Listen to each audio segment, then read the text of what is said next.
The glorious ancient city of Troy, sung by the poets and dreamed of by the heroes. One day a big war came to the glorious ancient city of Troy. It was brought by the Achaeans or Greeks and had been waged for long and draining 10 years. The city had its prophets, the people who could peek into the future and tell what would happen to the glorious ancient city of Troy. Their names were Helenus and Cassandra. They were different prophets, we could even say opposites. Cassandra was the true prophet. She could see what destruction would one day come to her dear city of Troy. No one listened to Cassandra. Everyone listened to the false prophet Helenus, who wasn't such a great seer as Cassandra, but believed in telling the Trojans whatever they wanted to hear, that is, that Troy is going to be saved, thus relieving their pain and suffering for a time.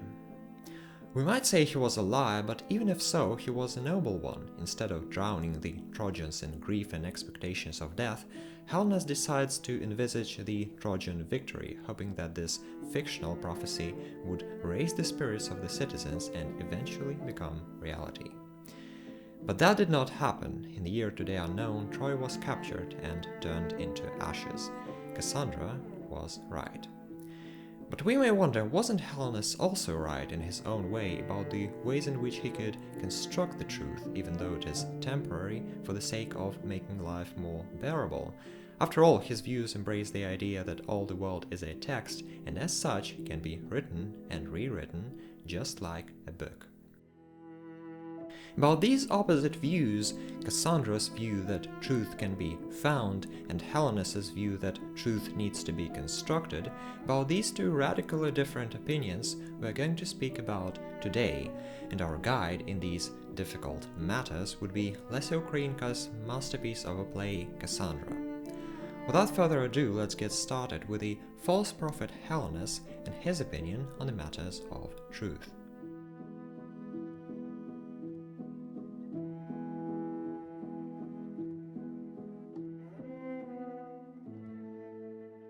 Helenus doesn't believe that knowledge can be found, that truth lies somewhere out there and all you have to do is go and grab it. Instead, he believes that truth should be created and manipulated according to the needs of the person in power. In a discussion with Cassandra, he says, "I fight against the truth in hope that I can conquer it and guide it on its way, just as the helmsman guides a mighty ship." At first he may seem counterintuitive because nowadays we think of truth in a scientific way. We believe that it exists outside of human conscience, that it exists objectively. Because of that, there is an opinion that truth isn't really something you can mess with or guide it, because it just exists out there and you either find it or you don't. But Helenus is actually kinda right in the opinion that truth doesn't need to exist objectively out there and that instead it can be pretty easily played with. In fact, as the philosopher Richard Rorty says, truth and falsehood are both concepts that exist only inside human brain and inside language. Nothing in the world is really true or false, things just exist as they are. It's our judgments about the world that can be true or false, and because judgments are formulated in language, truth and falsehood are also criteria that exist only on the level of language. So no wonder that Helenus believes in guiding the truth according to his need. It's because he understands that truth is something constructed rather than found. So he is on the way to construct it. As such, this concept is very similar to the famous statement that the world is a text, or its variation that Jacques Derrida formulated, "There's nothing outside the text." These statements might seem a bit weird, because when we look around there are many things that are obviously not text. This is text, but this thing isn't, and this isn't either. But what is actually meant here is that even though there is reality outside texts and language, we as humans can never have direct access to that reality. We cannot perceive it in an unmediated form. The only thing we can do is get to that reality through language. Language serves in this case as the basis for our reflection about external reality. That's why for humans it's basically becoming text. Moreover, language serves as a way of classifying the infinite and very chaotic amounts of data that humans perceive from the world. It's thanks to language that we can classify this as a book, a very difficult one, and this as a book, and all of these things as books. Without language as a classifying system, we could see these as unrelated objects. They have different colors, different sizes, different symbols inside them, but it's a language that unites them into the same class, a book. In a similar way, language and texts help to organize very important geopolitical entities. For example, let's take the concept of a nation. Is there really something inherently specific to each member of a nation that makes them different from any other nation? Very often not, because physically, for example, the Brits and the French have about the same appearance. They probably have some relatives, distant or not, from the other country, so it's hard to think of some specifically British or French genetics because there is none. Therefore, it's not genetics that determines nations.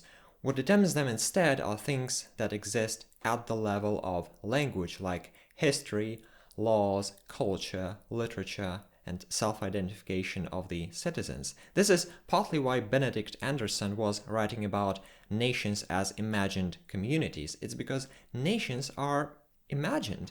Now, it's not to say that they don't exist, it's to say that they exist, but only in the collective imagination of the people, which once again uses language as its main instrument.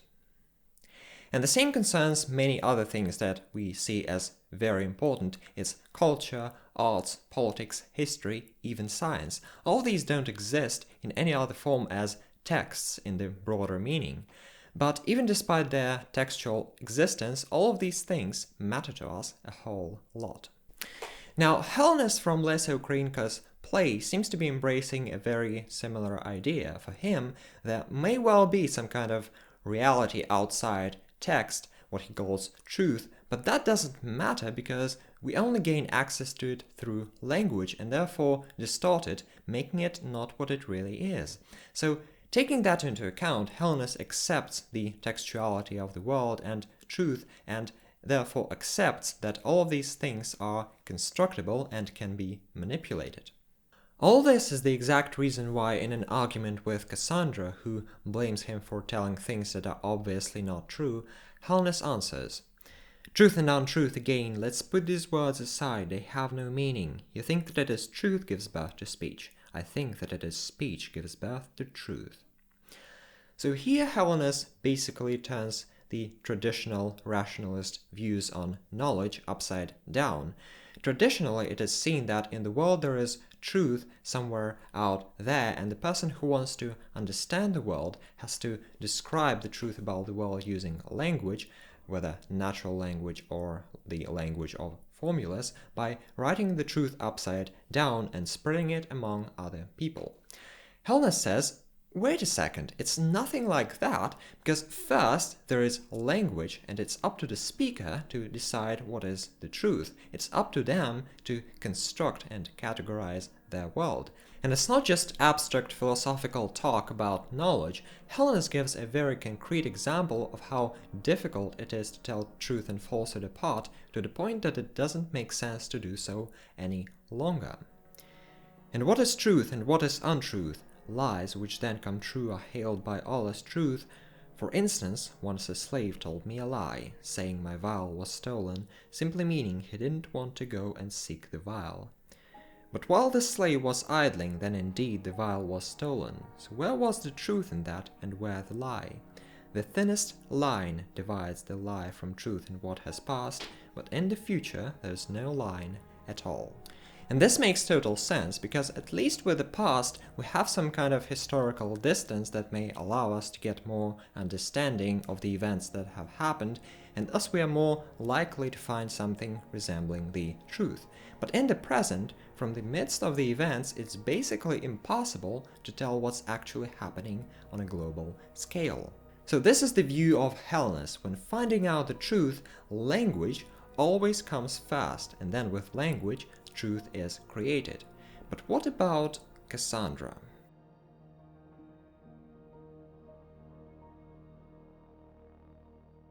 Cassandra thinks that all Helenus says is a load of bollocks. Well, not exactly like that, but in ancient Greek. And her opinion also makes sense, but to understand that, we need to take one step back and have a look at Helenus in the cultural context.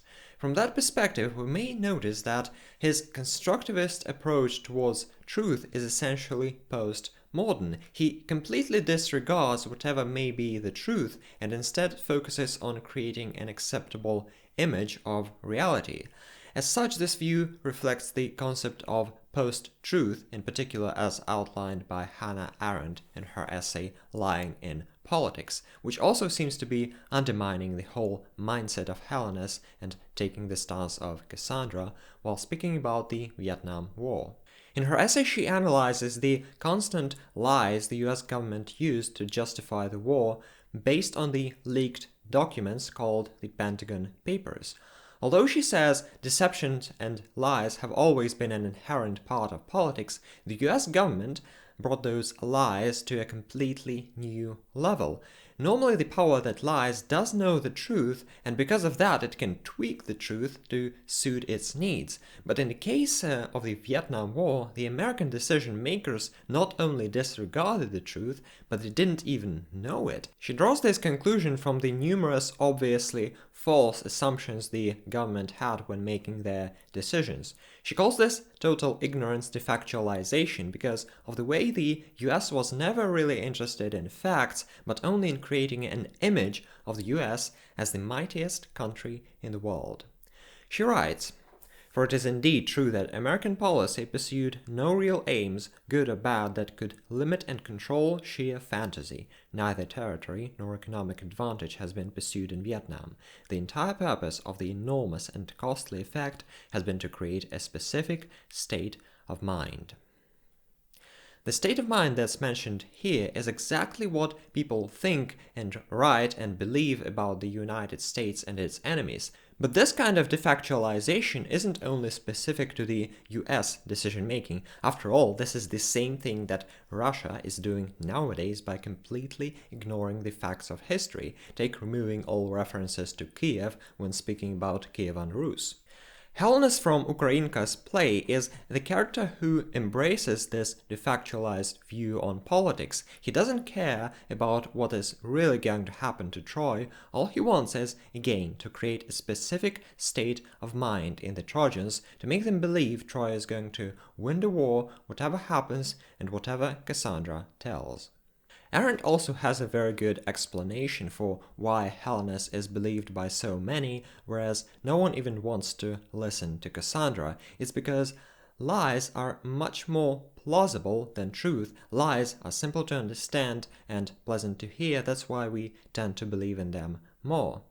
It is this fragility that makes deception so easy up to a point and so tempting. It never comes into a conflict with reason because things could indeed have been as the liar maintains they were. Lies are often much more plausible, more appealing to reason than reality, since the liar has the great advantage of knowing beforehand what the audience wishes or expects to hear.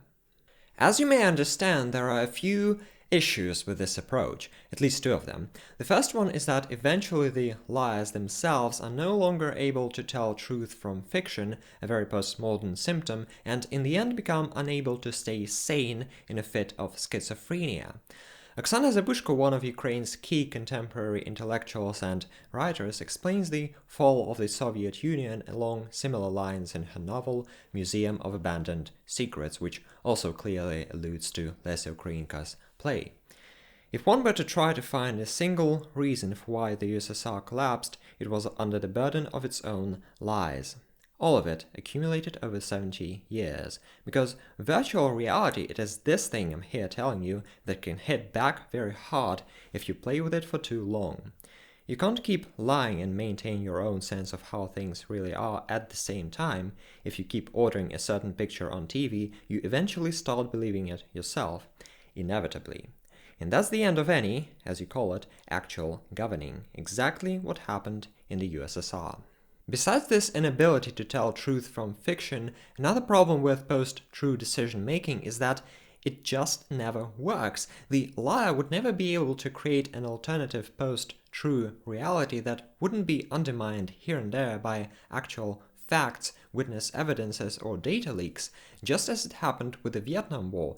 All it took to find out the reality behind the lies was the leak of the Pentagon Papers, which sparked numerous publications reflecting on them, including Hannah Arendt's essay. In it, she also explains this predestination of defactualized narratives. Under normal circumstances, the liar is defeated by reality for which there is no substitute, no matter how large the tissue of falsehood that an experienced liar has to offer. It will never be large enough, even if he enlists the help of computers, to cover the immensity of factuality. The liar, who may get away with any number of single falsehoods, will find it impossible to get away with lying on principle. And this is exactly what happens to the lies of Helenus. The reality behind the tissue of fiction gets stabbed here and there by facts. First, the death of Hector, the greatest warrior of the city, then the defeat of the Trojan ally Helenus, and eventually the capture of Troy at the 10th year of the war. All this makes it obvious, even to the blindest Trojan citizen, that Helenus' method just doesn't work. Cassandra, on the other hand, is the character who tries to oppose the post-true vision of Helenus. She does try to discern truth from fiction, she does try to find out what would really happen to Troy, and she does manage to see that, but the problem is, though she can see it, she can't speak of it. She isn't able to put it into words. O Oksana, always I can hear sorrow, can see sorrow, but I cannot express it. I can never say it is here or it is over there. I only know that it already is, and there is no one now who can avert it. No one, no one. If I only could, then I myself straight would avert this sorrow. This inability to speak, again, implies that objective reality exists only outside of language. Once it gets into language, it becomes distorted and prone to manipulation, because language is just not able to handle the reality in all of its minutest details. It always works by generalization of the complex reality outside. For that reason, all Cassandra can tell is that Troy is going to fall, but she can't specify the exact reason how that would happen. And even if she does, no one is ever going to believe her, precisely for the reason that she is a prophet. Otherwise, if people do believe in what she tells, they would attempt to alter the future, and she would no longer be telling the truth about it. This seems to be the paradox of Cassandra. She is a prophet only as long as she is not believed, and she is a prophet precisely because she can't speak her prophecy. But at least she doesn't pretend to be telling the truth while telling overt lies, unlike Helenus. Now, all of this isn't to say that either Cassandra or Helenus are completely right or completely wrong. Both of their opinions make sense. They are kind of equal, which is a great strength of Lesya Ukrainka's play. Helenus is right because he gets that everything we perceive as humans passes through the filter of conscience and language, and thus the world basically becomes a text, a sequence of signs that may need some tweaking here and there. He is also right in his opinion that in view of immediate and unavoidable danger, it may be an act of kindness to save people from suffering by not telling them the entire truth. Cassandra, on the other hand, is right because she does try to actually find the truth, to tell truth from fiction, something that Helenus eventually fails to do. So it's up to the reader to find the right solution somewhere between these two extremes, by understanding the constructedness of truth, but also trying to take into account the reality outside the text, the marching army of the Achaeans about to destroy the glorious ancient city of Troy.